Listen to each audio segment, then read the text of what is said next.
As we say goodbye to 2019, 2020 is upon us. That we can continue to work to ensure that our country stays close together.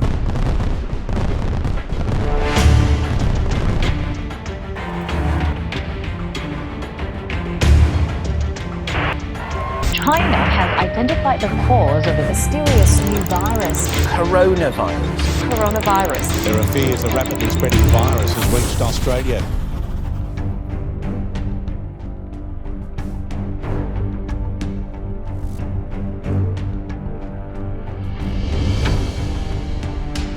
Terrified, anxiety, confusion, hopelessness. My name is Alex, the producer of this documentary. You're about to watch a collaboration of content creators worldwide coming together to share their experiences. Fear. Uncertainty. Questioning. To not be hateful. We owe so much to him. Surreal. It's already destroying the family. Fortunate. Forever, never forget. Is the most heartbreaking of all. It's just so tragic. Including insights from health and education professionals to business owners. These are real stories of actual events from all over the world.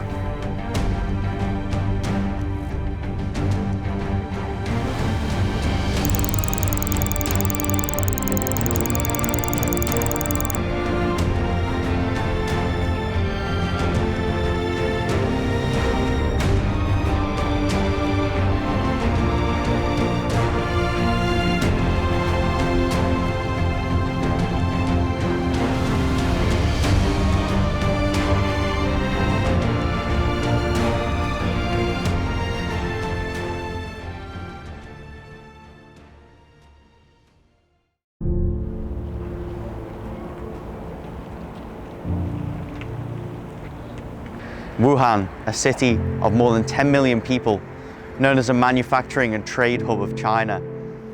Behind me is the Jinyintan Hospital. The World Health Organization was giving warnings about the severity and the alarming transmissibility of this virus as it was happening. The city of Wuhan was locked down for 76 days. The human cost of this lockdown will almost never be known. The courage of the country's medical experts, both local and nationwide, was somewhat of a miracle, both controlling the local and domestic spread and the international transmission as well. In this documentary, we travel to 6 continents, sharing the true life experiences to expose the human costs of this tragedy. We felt that these stories needed to be told. Coronavirus outbreak in Europe is in Lombardy province in northern Italy. More people have died here than anywhere else, and they still are every day. 60 years ago, my grandfather moved from the poorest part of Italy to the capital, Rome. He had with him a big bottle of extra virgin olive oil, and then he decided to split the bottle into 3 smaller bottles and then sold this bottle on the streets. Once he made some money, he bought some veggies and sold the veggies. Then he bought more veggies and sold everything. Then he started buying chickens, other animals, more veggies, and his business expanded. At first, he was traveling with a bicycle, then he passed to a motorcycle, then he bought a car, then he bought a van, and then finally he was able to build his own shop. The shop became my father's shop, and it grew bigger, it completely expanded. Italy was thriving, let's say until 2008. In 2008, the Italian economy did hit a wall. A huge crisis started. People lost their jobs, a few shops survived, and somehow we made it. We made it through, but our happiness didn't last longer because at some point we lost our father, my father. And then a few years later, COVID hit. The Italian government shut down our shop for months while still forcing us to pay taxes. Since COVID-19 did hit, over 100,000 businesses shut down in Italy. Millions of people suddenly they were without jobs, and the middle class completely disappeared and suicides skyrocketed. People stopped caring about the quality of the clothes. Why do you need clothes if you never get out of the house? Why do you need clothes if you're always in lockdown and work on your computer on a pyjama? So suddenly, the income of the shop started going lower and lower until we did hit very deep waters. Somehow we survived 2020, somehow we survived 2021, but after 50 years, this shop is not gonna be able to survive 2022. Selling the shop will probably kill my grandpa, and it's already destroying the family, so this is the human cost of COVID-19 in Italy, in my family.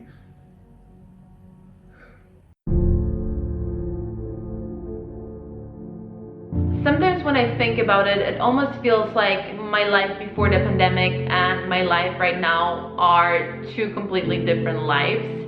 The pandemic turned my life upside down, and I went from someone who used to really love life to someone who felt lonely, isolated, and miserable a lot of the time. And most important of all, I felt really angry and really disappointed in myself. Before the pandemic, I used to be always surrounded by friends. I used to travel a lot. I was building up my YouTube channel. I finally managed to get a book deal. I wrote a book which took me almost 6 years to write, and I finally managed to land a publisher, and we had a contract in place. Everything was ready. My book was supposed to be published, and then it was all taken away from me. It felt like in a blink of an eye, my whole world changed. And I moved to a new city half a year before the pandemic, so I was stuck in this tiny apartment all by myself. My friends were not there, my family was not there, and I also lost my book deal, because if I would work harder, if I would manage to get that book out there at least half a year earlier, it would happen. I would accomplish the biggest dream I had ever since I was a kid. And then at the same time, I felt like I didn't have the right to complain. I didn't have the right to talk about it, because so many people had it worse than me. Not being able to publish a book is not the worst thing that can happen to you. People were getting sick and losing everything they had, and I still had a roof over my head. I was still healthy, so who was I to complain, I first realized how much it affected me and how big of a toll it took on me when I finally received the very first copy of my book. And then one day I was sitting here on my kitchen floor, I received the package, and I wanted to film my reaction seeing my book for the very first time. And I opened the box and I looked at my book, and I couldn't even smile. I couldn't even be happy for myself.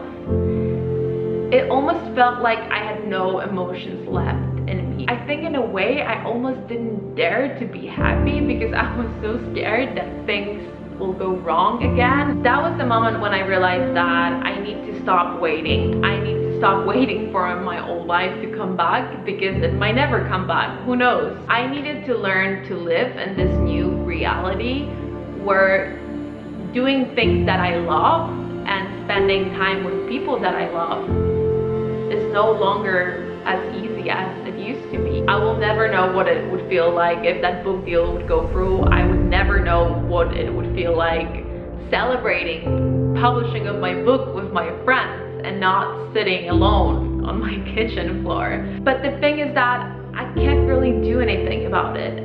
I need to accept that it is what it is, and all I can do, I guess, is hope for the best. I mean, that's the only thing we can do, right? Angelique Kutsia is the South African doctor who first detected new symptoms in patients who had contracted COVID-19. While she says the symptoms are... Hello, my name is Jose. I'm from Rwanda. The last 2 years has been really tough for me as a student, both mentally and financially. I can't experience something like depression because I couldn't talk to anybody. In my school, I was the only one remained. It was really hard for us, and I never experienced lockdown before. It was my first time. So I was depressed, and my family back home, they couldn't work because of lockdown. So the financial status also was really bad. I would say I'm proud of my government, because as a country in Africa, which is really hard to get some medical staffs and medical apparatus, they really did a great job. The situation in my country right now is really good because everything is back to normal. The advice I can give to some people out there viewing this video is, if you have somebody, just check on them. They might be having some depression. If you know somebody, just check on them, at least one person per day, and also do a great job on caring about your life. If you have something to talk about, find someone to talk to.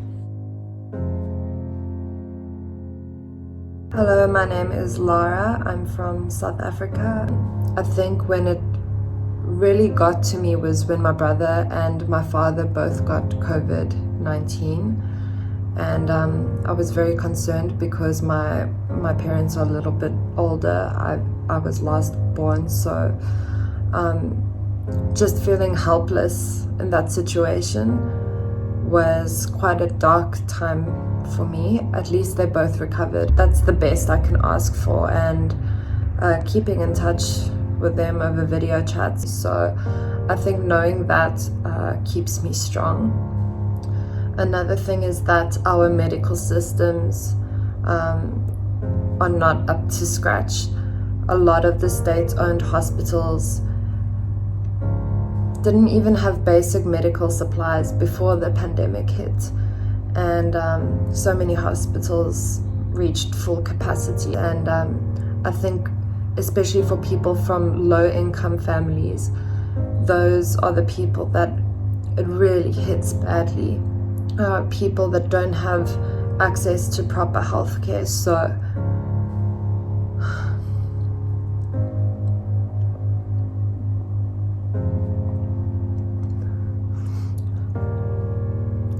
my heart really goes out to those people, and I consider myself and my family fortunate. And I think, that if there's anything we can learn from this, it's that we need each other and we need to support each other. The deadly coronavirus is now in New Zealand.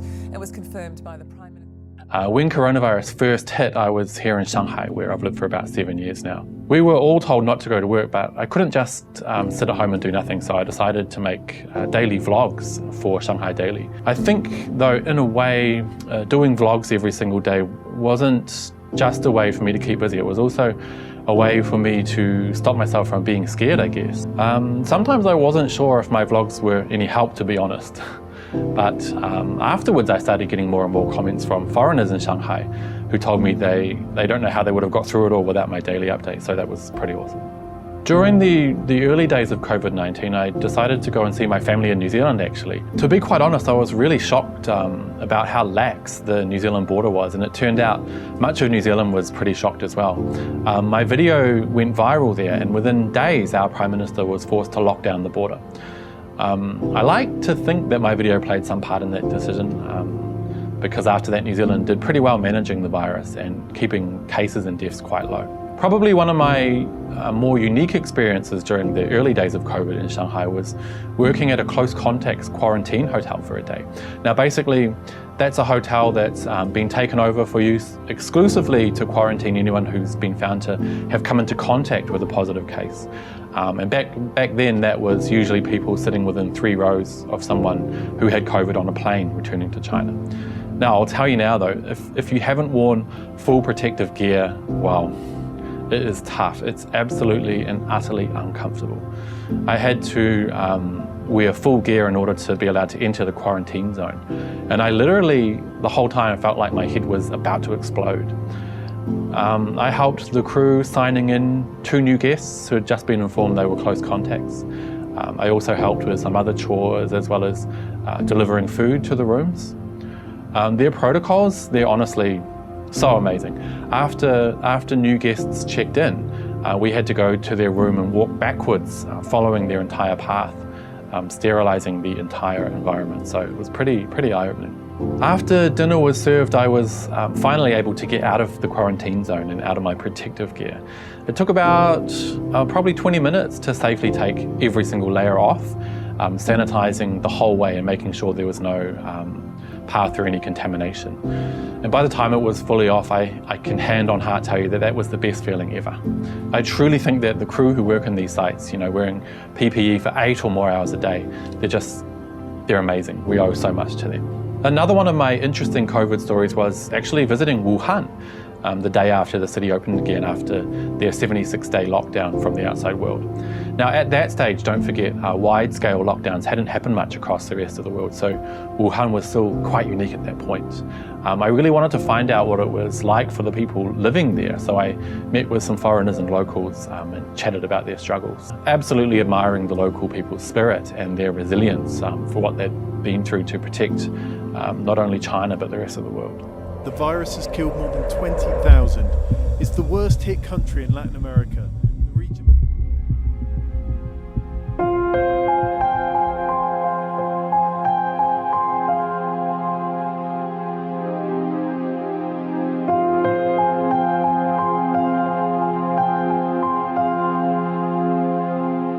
I guess everybody has lost someone or something. And I'm not different from anybody else.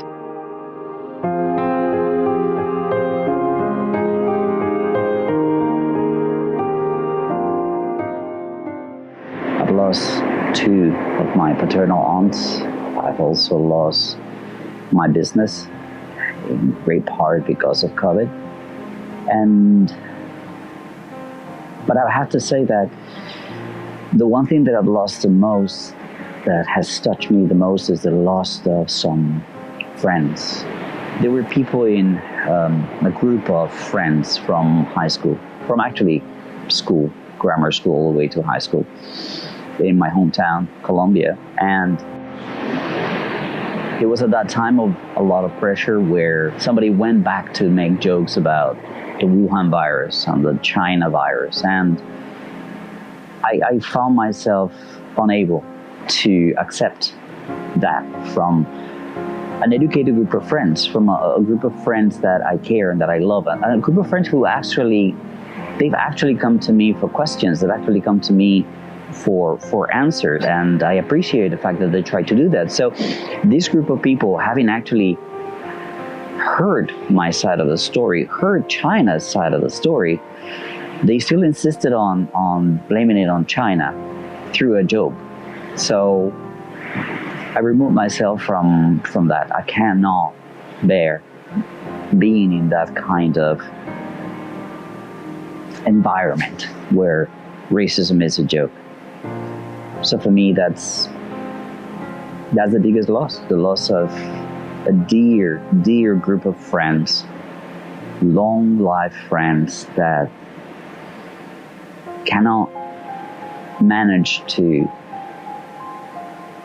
not be hateful and to not be racist when it comes to COVID. That's basically it. The U.S. has recorded more than 1 million new COVID-19 infections on Monday. That's a world record for confirmed daily cases, though it's partly because of a reporting. My experience during COVID was sort of unique. I had been living in China during the outbreak, and I used my YouTube channel to tell people about what was happening in China, to try to warn them. I thought that America was probably going to handle it a lot better than China did. I actually left with my family back to America on the same day that Donald Trump had enacted his travel ban. We arrived expecting quarantines and hazmat suits and facial masks, but unfortunately, we saw none of it. We arrived with the intention of quarantining, but we didn't even get recommended to. So we actually quarantined voluntarily. We bought an Airbnb and we stayed for 2 weeks before we left the hotel and left Chicago to visit my family in Detroit. We certainly didn't want to get my family sick, even if there was a chance of a chance. And so we stayed in America for a month. We were astonished. We knew that it was going to get bad here. We made a decision at a certain point, right around the time when people were bulk buying toilet paper, to return to China. And so we left O'Hare Airport on our way back to China. We were arriving to China the day of the enacted travel ban of people coming from America. And so we were able to witness what a truly prepared country will do. So when we arrived at Shanghai, there were hazmat suits, there was precautions at every place, there was enforced quarantining and QR codes. When we got to the quarantine hotel in the city that we live, Ningbo, we were forced apart. My wife and child went in one hotel room and I had to stay in another for 14 days. It felt almost justified. It felt like, okay, they were taking it serious. There was a certain comfort in that. But it was very interesting to be a person bridging both gaps and traveling between countries both times, between America and China. I'm Danny Haifong, journalist, author, and host of the YouTube channel The Left Lens. I live in New York City and remember the early days of the pandemic very well. I consider my experience unique because 2 months before New York City discovered its first case in March of 2020, I was traveling across China. I made many friends in China before any of us knew about the virus and kept in touch with one living in Wuhan. As I would groan on and on about New York City's slow response to COVID that March, he was telling me about China's rapid and thorough public health measures to the point where Wuhan fully reopened in April of 2020, just 1 month after New York City finally responded to COVID-19. So I considered myself lucky to be able to speak with my friend in China over this period, even though back in New York City, what I was experiencing from that March to April time frame was a massive shortage in testing kits, masks, hand sanitizer, and other forms of personal protective equipment, as well as the hundreds of people per day who were dying of COVID-19 in New York City. I was working as a social worker at a senior center at the time and actually had to work for a few weeks in person as the COVID-19 virus was spreading rapidly, and the employer that I was working for had no idea what to do and didn't really have any guidance from the government as the city and the state were dragging their feet as to how to respond to all of this. I was also living with my wife's parents, both of whom are seniors, and they had multiple medical conditions that they were dealing with. So I'll never forget the fear of going to work and then coming home to family, feeling as though I was placing myself and loved ones at risk of a deadly pandemic, while also feeling like I didn't have any help or recourse from the government. Living in New York City during COVID-19 was a scary experience and remains so, mainly because public health measures still primarily fall upon the individual, fall upon myself and my loved ones to protect each other from COVID-19.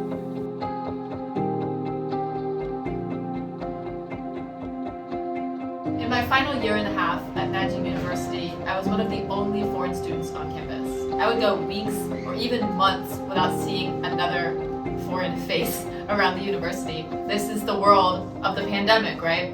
It was during that winter break of 2020 when almost all of us went overseas, either back to our home country or to travel.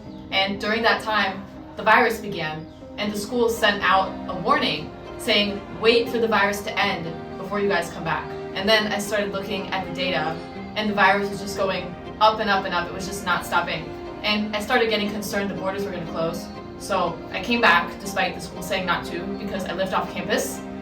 And shortly after I came back, the borders really did close. And those students that had been with me at Nanjing University and the neighboring universities, up until this day, they still have not been able to come back. People are always going on about Zoom and the metaverse and all these different methods of technology that can help us connect with each other during the COVID world. And I think those things are great for keeping in touch, but they really cannot replace an in-person connection. No metaverse and Zoom call is going to replace a walk with my parents and our dog through the neighborhood, as we used to do pretty much every day when I'm home.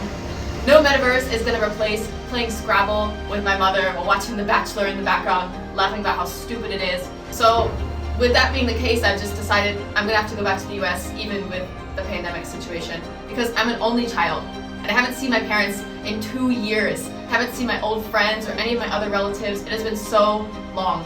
During these 2 years, my grandmother passed away, my best friend got married, my grandfather got dementia. I've just missed out on so many things, and that's just the struggle of life during a pandemic, right? So I'm planning to go back regardless of the pandemic situation, and I hope I will be able to make it back here within a reasonable amount of time.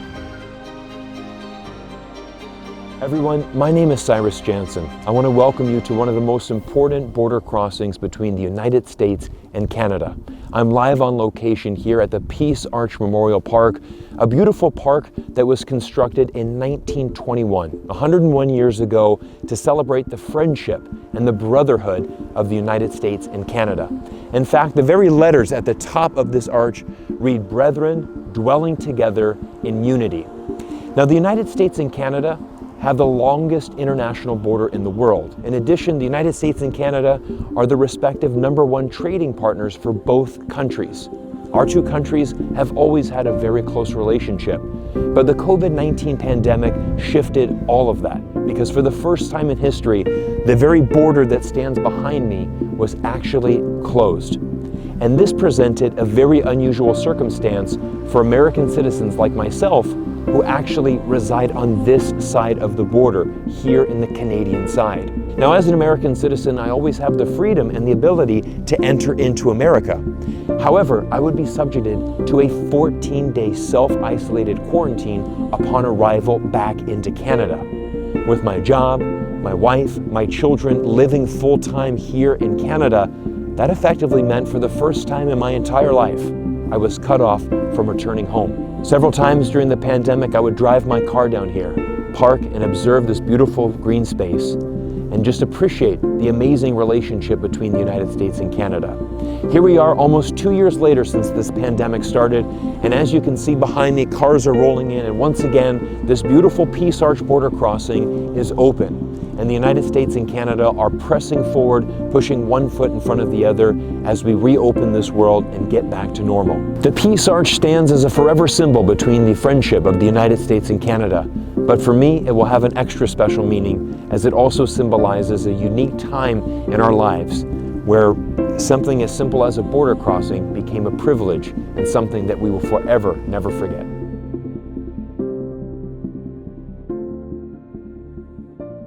Going through the pandemic for me was definitely a make or break sort of moment. I had just done a trip across Russia at the end of 2019 and was very fortunate that I got back literally a month before COVID was really in the news and everybody was scrambling to get a flight home. But when things began to shut down, every country closed its borders, I really just had to stay put in Canada and was really questioning how I was going to move forward with my channel. I think it was around April where the first country that I remember really advertising that they were open to tourism, you know, please come, as long as you were from a country that didn't have super high COVID numbers, was Greece. Greece was really the first country that was welcoming tourism,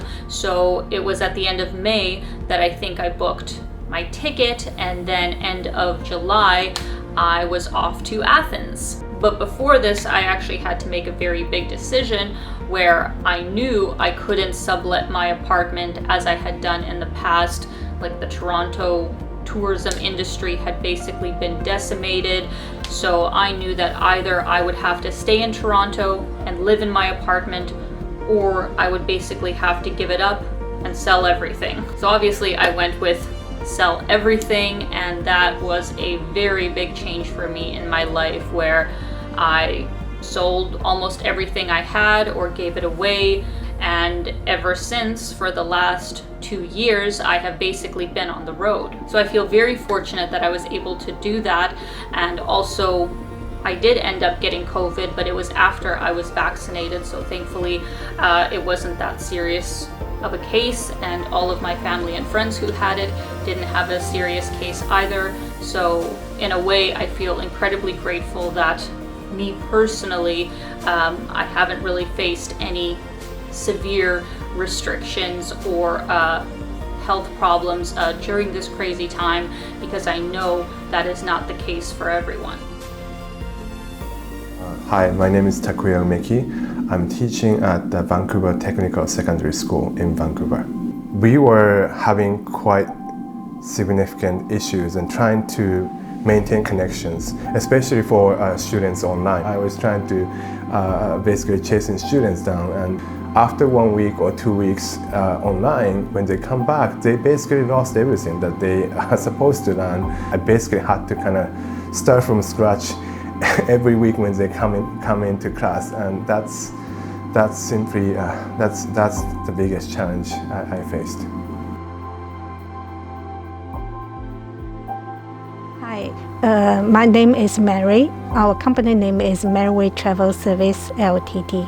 What percentage of your business was Chinese people buying tickets to go home? It's around 70%, I think. So then during the pandemic, that was shut zero. down. Yeah, we switched to the target from the international customer to the local customers. Right now, we're still waiting because there are a lot of restrictions of China government. Yes. So a lot of the people, they want to fly to China. They still cannot do that. Right. So they are waiting. What do you think about the future of travel? Do you think one day we will go back to normal? So yeah, I have this faith.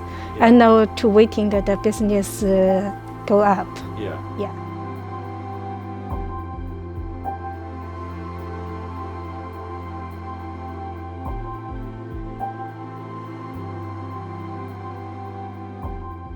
Hello, my name's Pete.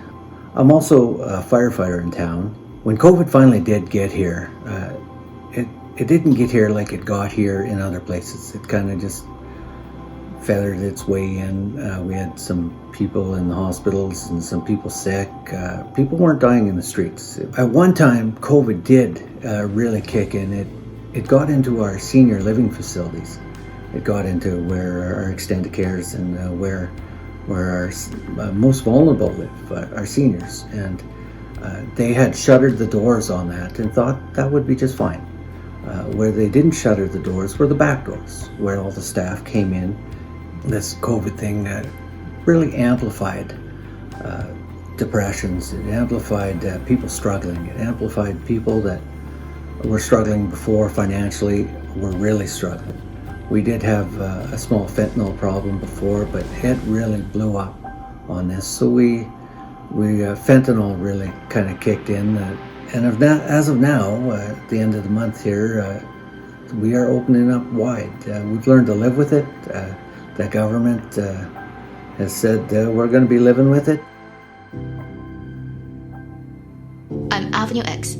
2022 is my 5th year of becoming an YouTuber, focusing on reviews on Chinese television series since 2017. I'm a Chinese national who currently resides in Canada. It is no doubt that COVID has changed many people's lives for the last 2 years. In that, I consider myself to be one of those super lucky ones. Without being aware of what I was doing, I have decided a couple of years ago, before COVID happened, that I wasn't going to do a 9-to-5 job. My YouTube channel was already being running on a very regular schedule when COVID happened. I also had an online business set up about a year before it happened.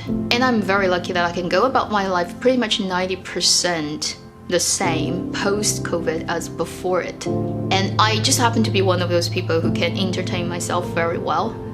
If I have internet, I pretty much can live in a cave and then I'd be happy about that. As As a human being, the things I do to satisfy my social needs were already pretty much online before COVID happened.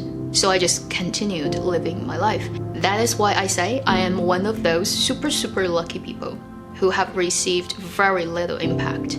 Personally, for me, the worst thing because of COVID was I haven't been able to travel back to China. The last time I was back in China was summer 2019. And since then, I haven't been able to go back, haven't been able to see my parents, my family members, my friends.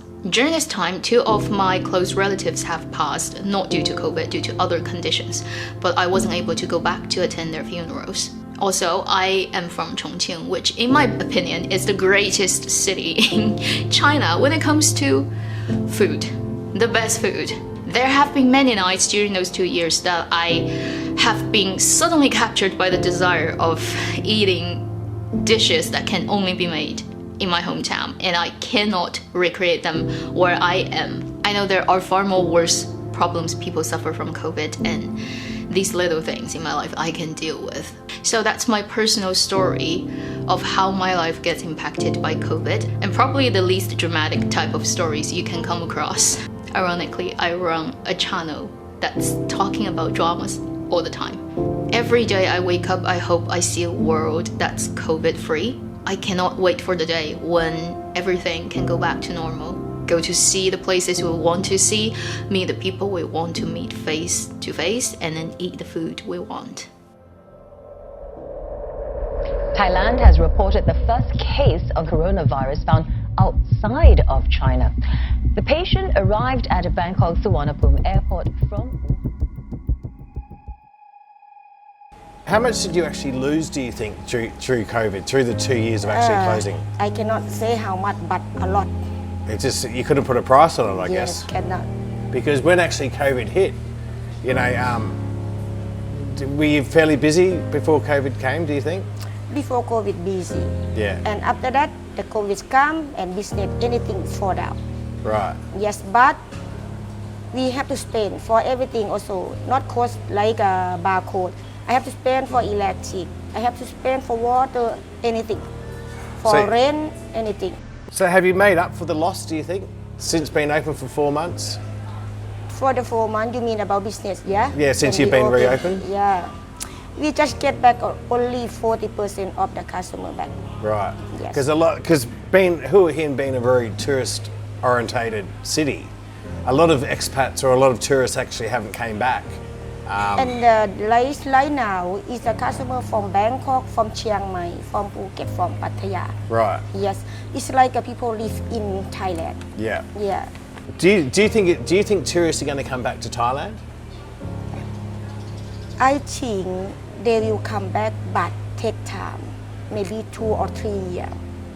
I'm not sure 100%, but they will be back here. Yeah. Yeah, but I cannot say to you how many percent. Yes.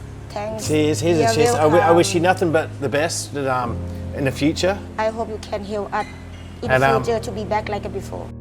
So welcome to a sad day at my home here at Pattaya, Thailand. It's sometimes called the City of Fun. We'll see about that. And by the way, you can call me Lucas. Today I've come to the north side of town, to the Bang Lamung Hospital, probably one of the best known public hospitals in town. And at least for now anyway, I believe the epicenter of all things COVID. So although the town here has been suffering for going on 2 years, I believe the saddest chapter may be unfolding right here, right now. I'll show you what I mean in a minute. But first, some background. Pattaya is almost 100% a tourist town. When the daily flow of tourists stopped in early 2020, the town entered a downward spiral. I've told many of these stories on my YouTube channel as they were being written. But in short, a brief synopsis. Unemployment here almost became the rule. It was no longer the exception. Homelessness and vagrancy rose sharply, and scenes of people sleeping or living on the streets became much too common. Speaking of streets, a tourist town like Pattaya is generally abuzz with all-night partygoers, special events, live music, and certainly a vibrance, which all but disappeared overnight. The festive atmosphere was exchanged for food lines. Lots and lots of food lines. So some people no longer had the means even for basic sustenance. The people weren't the only ones hungry. The animals were hungry too. There was so much aid being given to support the community, the regular charities, the charities who take care of the less fortunate, disabled, or affirmed, people who ordinarily and under the best circumstances can't provide for themselves. Some of those organizations started going without. So I guess you could say it's been a very long road to hoe for the people here. I've done what I could to help along the way, as have many residents and retirees who live here, which is maybe why what I find here today is the most heartbreaking of all. You see, up until now, the hardships have been mostly economic. The lockdowns and restrictions were more precautionary measures while we waited for vaccines and tried to slow the spread. But here we are, 2 years in, with hopes of a rebound and recovery this year, and this is the scene. This is now what a normal morning looks like at one of the city's main hospitals. Tourists have been returning now for several months. Many businesses have been allowed to resume trade, and the town is starting to feel at least somewhat vibrant again, at least when compared to the last 2 years anyway. But the new variant has hit hard, and it seems everyone in town is sick. So the story here continues. What is the human cost of COVID for the people here of Pattaya? I wish I could say it was just the economic disaster over the last 2 years caused by lack of global tourism, but that may not be the final word. The next month or two will be crucial, critical here. Will they be able to shake off this new variant and get tourist levels back to or close to the pre-COVID levels? Or have the last 2 years just been a preamble to a much longer story?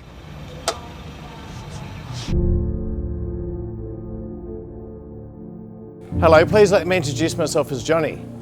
I've been living in Thailand for the previous 12 years. Just last year, we went and visited 4 camps. Now these camps were like slums. In these slums were people that have lost their job, that had lost their job due to COVID. 7 people live in this shack here. When raining comes, the water first here a lot. This is safe. Yeah, right. Oh, so like river through here. Yeah. The smell. Here we got some recycled bottles, so they obviously collect these and get money returned. Is that right? Yeah. It's pretty much just a dumping ground. I feel really bad because I was dry reaching before, but the stench here is just mind-blowing. You can't describe it. And I'm wearing a mask. Thank God for the mask. It's just so tragic. It's just so tragic. You can't move it. No. Yeah, Sarah's legs are like that. So the wheelchair's broken. Like it's all broken. He's got nowhere to put his feet. So I made a video, and 14 amazing subscribers contacted me, and they said, "Well, John, let's do something."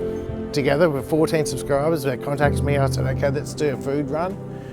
So with 14 subscribers, we managed to raise about 165,000 baht.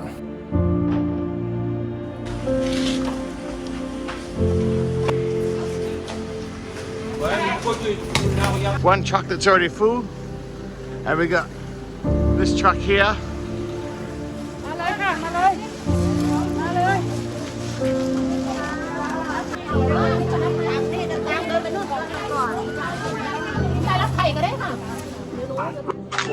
Righty, Carl. How are you? Good? Look what we got here for you. Huh? Look what we got for you, huh? Huh? Huh? Huh? This is for you. A new wheelchair, look. Look at that. Huh? For you. Very good.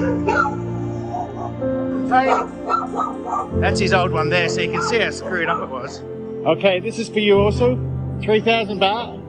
Okay, to help you get to the hospital to buy some water. Okay. Very good. That's from Tony. No, don't thank me. Thank Tony. Okay. Very good. You're a good man.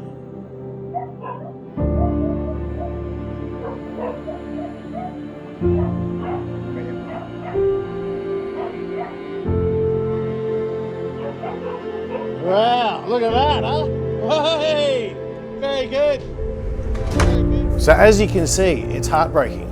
It's actually absolutely heartbreaking to see how those families were living like that. They didn't get any help from the government, or very little help from the government. They were pretty much by themselves, that was it. They were surviving. They were surviving, just surviving. It's heartbreaking. Okay, so this is the human cost of COVID in Thailand.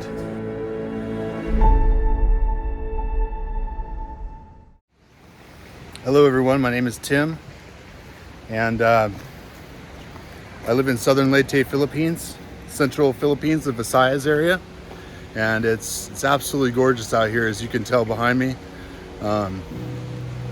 It's a wonderful place to be, but it's been a real interesting place to be during the pandemic. And actually, when the pandemic started in 2000, I was actually visiting Thailand.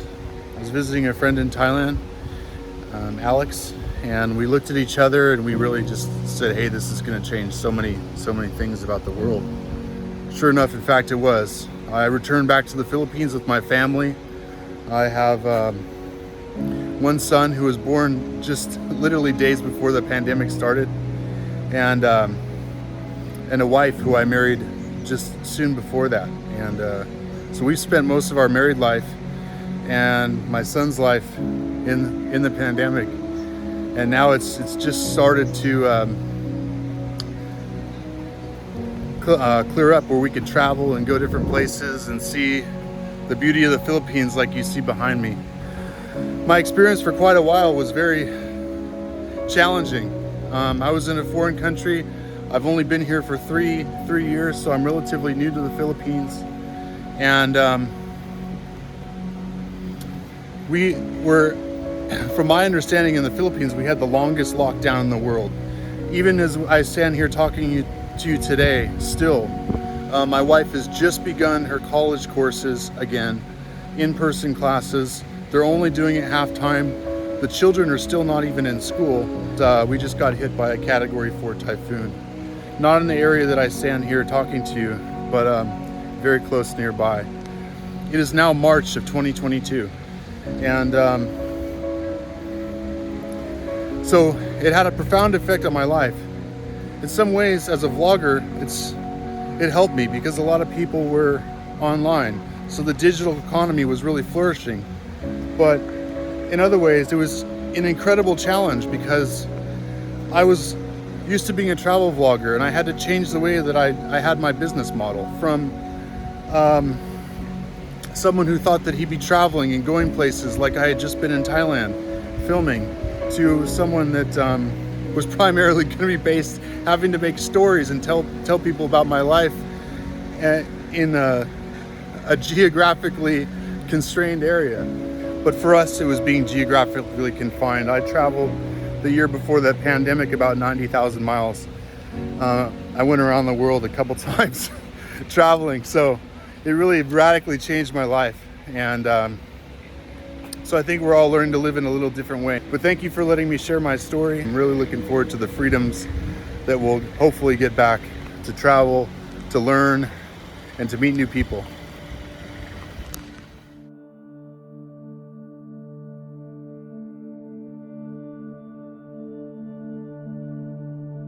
It was a normal day at work. As an international news analyst, I was scrolling through my news feed and received several notifications of an unknown case of pneumonia around December 2019. It was terrifying. Nothing like this has ever happened in our generation.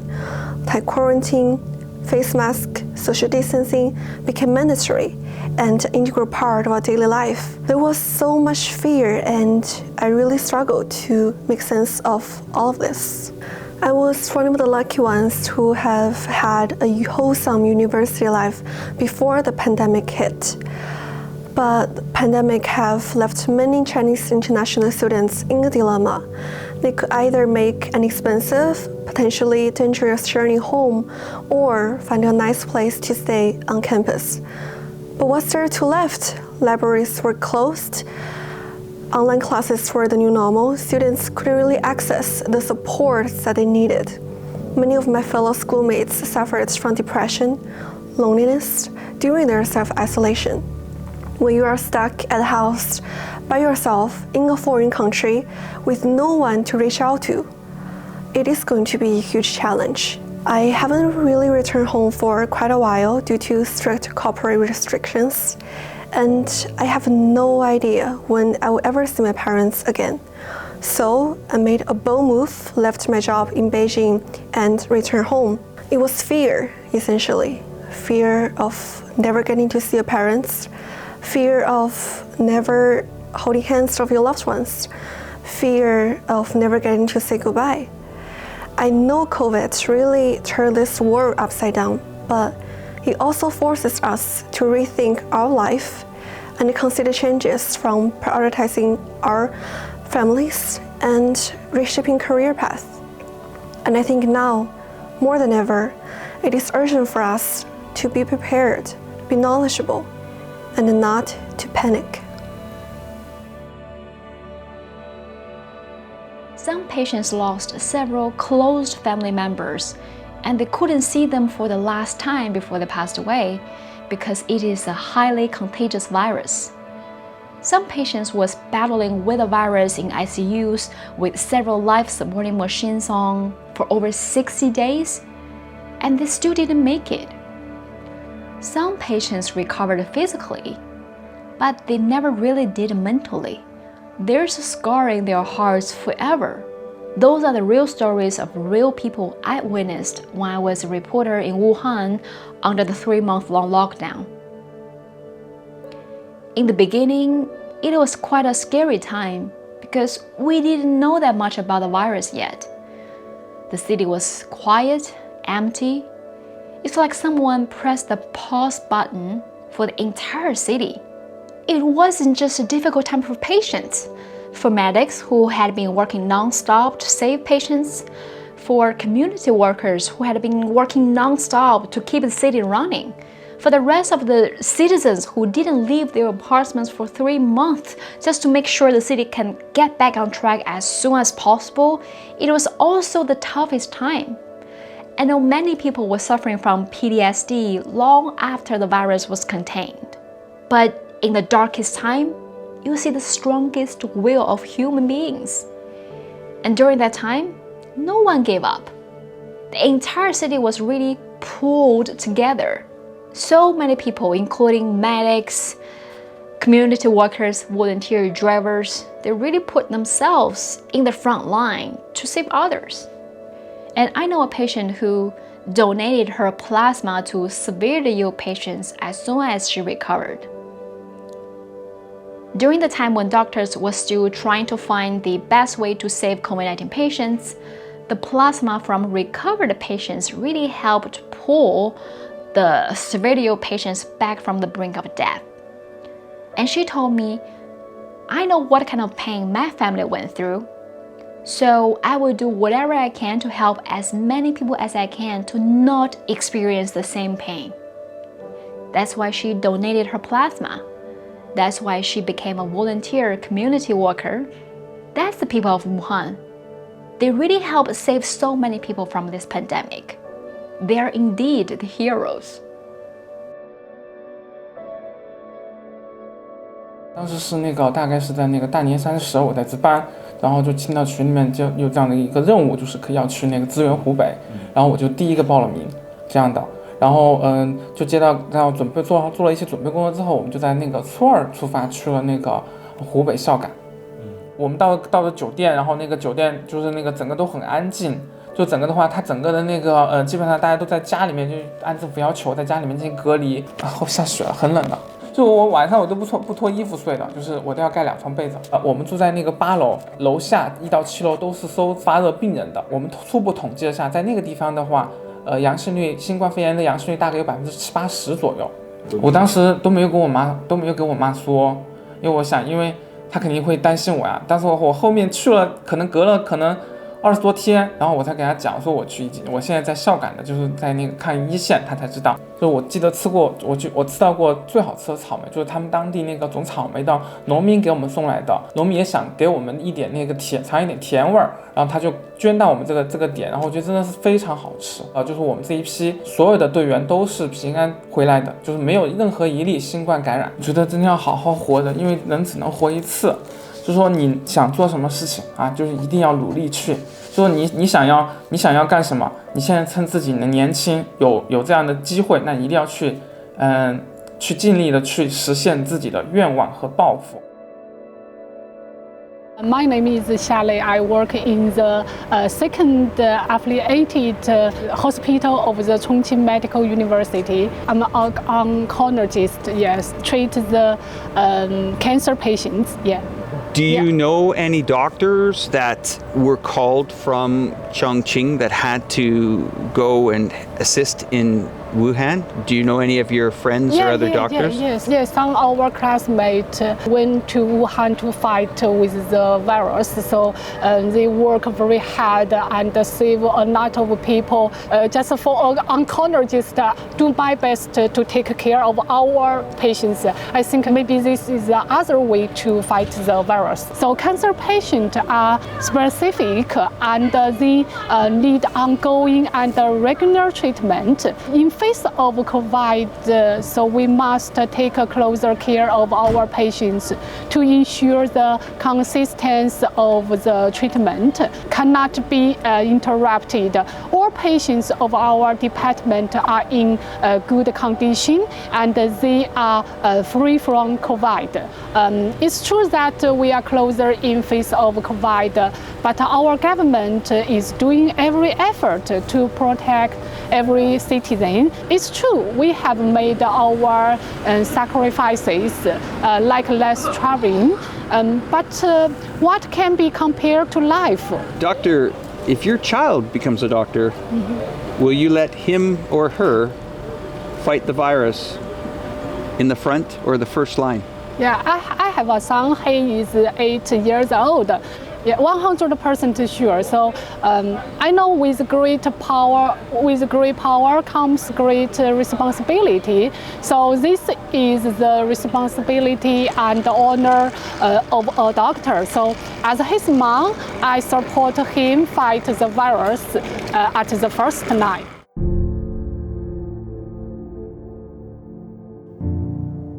Fear, uncertainty, doubt, isolation, but also a sense of community. What a weird time it was being on the ground in China while we were all trying to figure out what this virus of unknown origin and unknown potency was all about. As we sat at home, we would check our local virus tracking app, looking at the map, seeing little colored dots like a line of Christmas lights pop up around us as there were new cases or buildings that went into full lockdown, slowly making its way closer and closer to us. We had no idea how the world would forever be changed by this virus, and certainly didn't know that the rest of the world wouldn't end up pulling together well enough to also end local transmissions and starve this virus out. It was tough, it wasn't easy, but that's where the sense of community came in. We all knew this is what needed to be done, and we were all in this together. You know, my youngest child at the time, even after just a couple of months of staying at home as much as possible, stopped realizing what the outside world was like. I vividly remember when we finally had the virus sufficiently under control. The first time we took my youngest out to the garden downstairs, he was feeling the grass and looking up at the sky with a new kind of wonder that reminded us those lockdowns represented a significant portion of his life. But even after we beat it, we'd still continually be hearing from Western media that China's numbers were fake and that millions were continually dying, long after our lives had gotten back to normal, and while most of us in China didn't even know anyone who knew anyone else who caught COVID, let alone died from it. This bizarre coverage resulted in the real story of what we all did here to pull our weight in one mass and swift upfront effort, and the results of those efforts never reaching large audiences outside of China. Is this part of the reason so many people felt like fighting the virus was a lost cause? When the virus hit the shores of America, or at least when proper testing began, I knew countless numbers of people who caught COVID, and even some of my mother's extended family passed away. Because of the situation and the rest of the world, the story of COVID in China is of course not over, and perhaps everyone really will have to get used to the idea of living with this. But there are still so many important takeaways from how things unfolded. The story and legacy of COVID that'll hopefully be told in this documentary and heard by many should go beyond acting just as a time capsule of this period in history, but hopefully, at least in some way, at the same time, can remind people about the consequences of agenda-driven dishonest reporting, which is a theme that comes up in a lot of my other work.